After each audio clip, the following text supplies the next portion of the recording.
we doing today, Captain? Well, we're heading to the backcountry. We're going about 3 miles back up here on top of the ridge, and we're going to put a stand in. We'll run a Tacticam. We're going to let it soak for a week and see what we got up here. This is some intimidating country that we're going in. I'm glad the big guy's with me on this one. Real steep country. Very intimidating. Old Billy Goat's up here. Billy Goats. Yep. Good boy. Let's get it. You're watching Blue Ridge Legacy.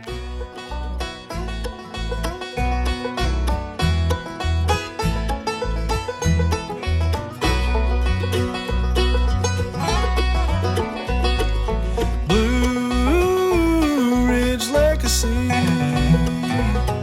where God's blessed you and me to hunt for the big bucks and fish for some trout. Go to the lake on Saturday, reel in a largemouth. Thank you, Lord, for the mountains. I'm so glad I was raised in these mountains, my Blue Ridge legacy.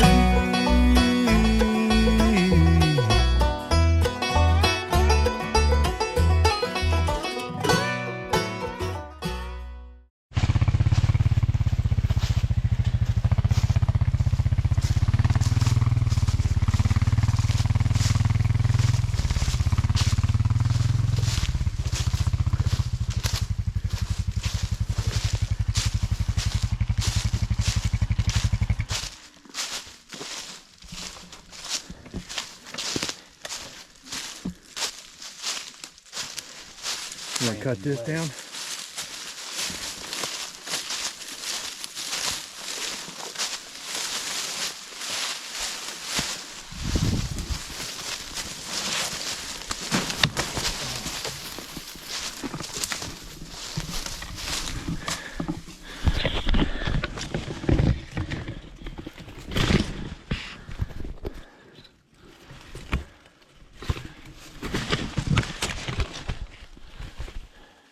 I'm good starting in that chainsaw. My elbow right there is jacked. Came from weed eating.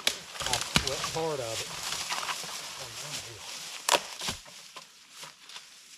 That should be good. I think I've just got a nerve in there strained. A nerve? Yeah. When I grip, it hurts. Ain't no good.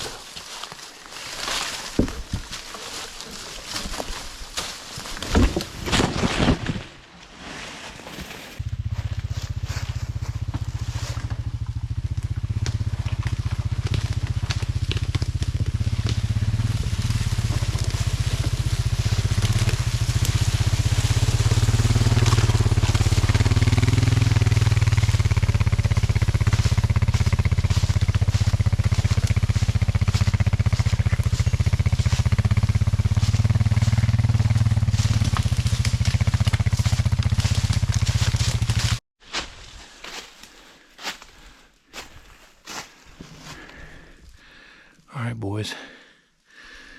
Old big fella's got the rucksack on, toting a sack of corn up here. Old Captain's got his climbing stuff. He's gonna get that, and then he's coming back for a bag of corn. The state of North Carolina, it is allowed to bait for deer on private land. So here in the mountain country, you're just going to have to wind up getting lucky to consistently see deer without using bait, because they are so nomadic here in the mountains. Their food sources are short-lived. They'll go to one oak tree. When another one hits, they'll feed on that one, and they may cover an area of 3, 4, 5, 600 acres in one day in their pursuit of food. So So, corn does not make your hunt a guaranteed thing, but it does give you the help you need to hopefully hold deer in that area while you're hunting. And this land is too vertical to put in food plots, so corn is your only option. Whew, hard work. So right here we're on a flat ridge. As you can see, it's real thick here. And last year when I came up here, right up under this apple tree, there was like 5 scrapes. There were scrapes underneath that apple tree.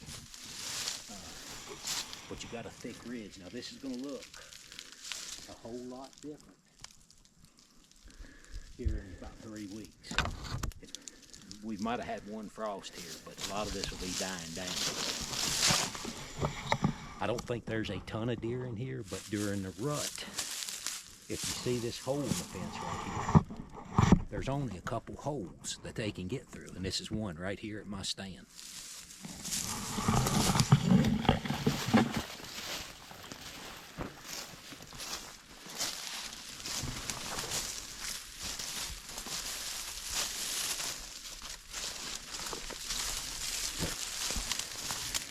That's this country, folks. Probably hunt North Carolina. I'm gonna go ahead and clear this out to make it real inviting for them. Good idea. Now, deer can jump a fence that high, but they don't like to. They don't want to. So they'll slip through that smaller opening.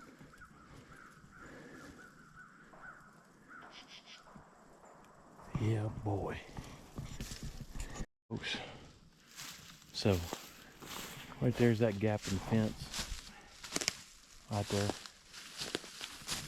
And so for using a climbing stand, he's saying about going up this tree right here. That one. With a climber, you need to be fairly straight and limbless up to the height that you're climbing up. That's about a difference of 20 yards. He does have this old apple tree that's kind of present him some blockage and break his silhouette up to any deer passing by, but it also will create some blind spots that he won't be able to shoot through. So we're going to try our best to go ahead and get a little bit of cutting done here and get things ready to where he'll have some windows to shoot through. This is so here in western North Carolina, up in these mountains during the fall and winter, our predominant winds are out of the west southwest. So over this way to there, over in that direction is the southwest. That's about due west right in there. So that's going to be blowing across this ridge line out into nothing. And so other than an easterly wind, a southeasterly wind, this will be a great setup. Bedding seems to be up here to the north, probably about, how far you reckon that bedding area is, Andrew? Probably 400 yards, 300 yards? 400 or 300 yards, something like that. But really, they could be bedding anywhere, but that's a real prime area over in there. Super thick, super thick. So we're gonna get set up. Let's get to work.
old Captain, we like to use old man climbing tree stands. They're a mesh seat, but they're very comfortable. And they're pretty lightweight. I think the aluminum ones are somewhere around 12 pounds, so not real heavy to tote in. And like I said earlier, as long as you've got a good straight tree, it's reasonably straight and no major limbs or stems coming off the stalk of the tree, you're in good shape. The old man's also a quiet climbing tree stand. I'll let you listen. It's not much louder than a squirrel climbing up a tree.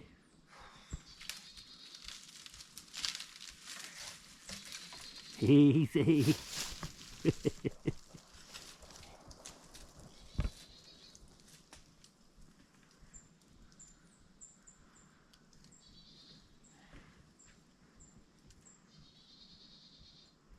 Oh yeah. That's money, dude.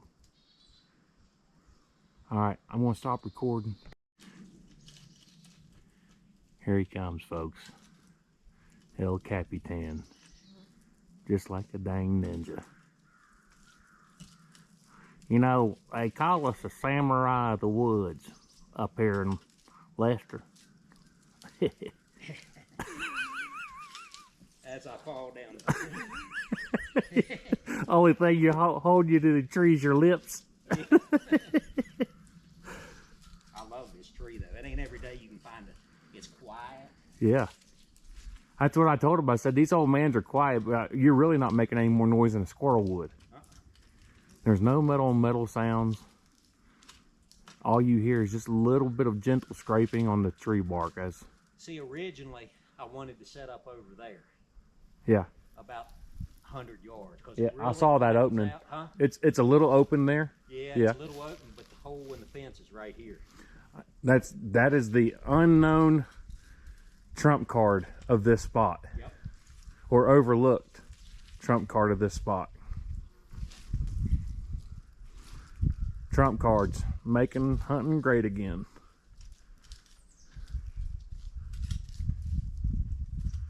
I just got all kinds of dad jokes.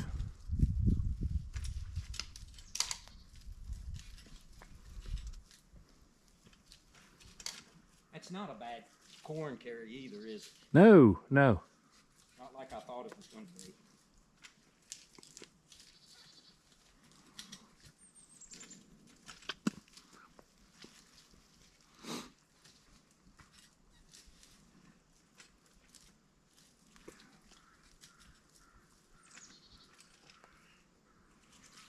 Now you discovered this in 2020?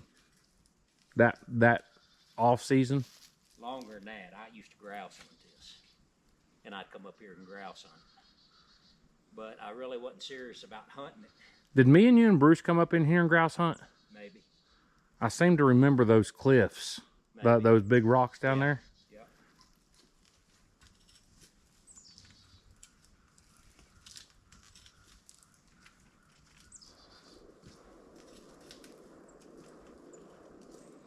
Y'all may not know this yet, but I used to be old Captain's grouse dog. When Good. old Josh was the best dog I ever did see.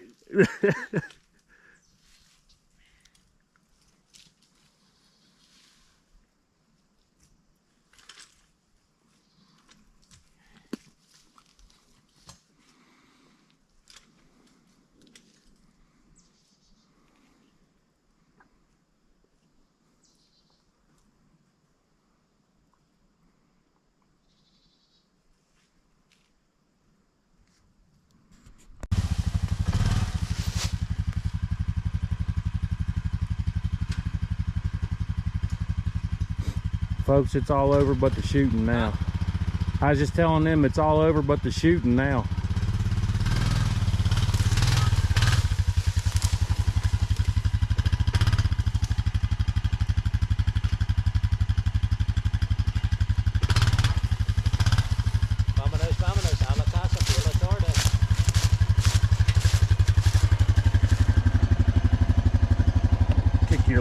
there for a second. There you go.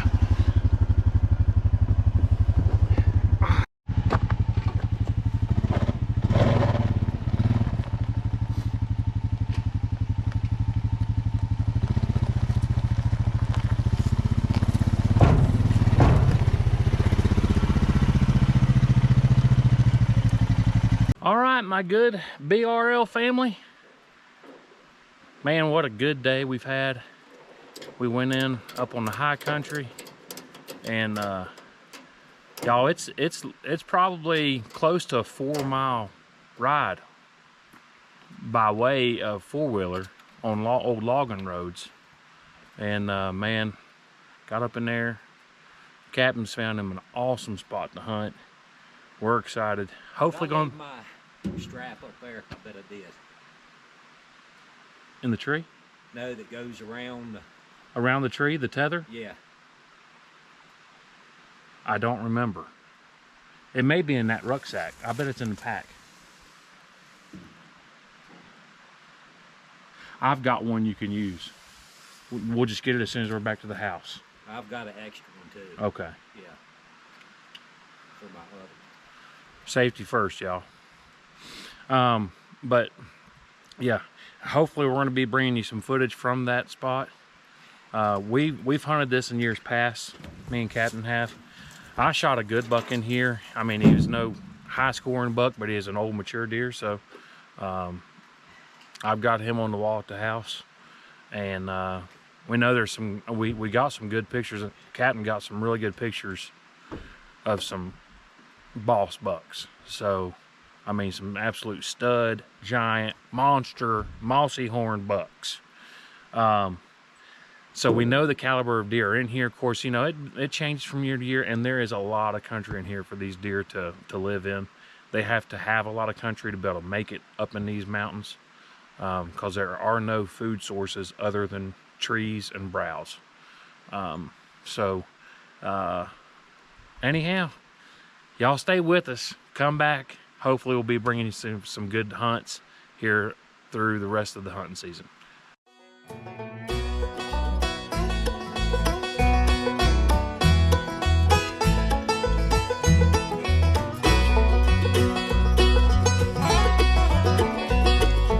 Blue Ridge Legacy,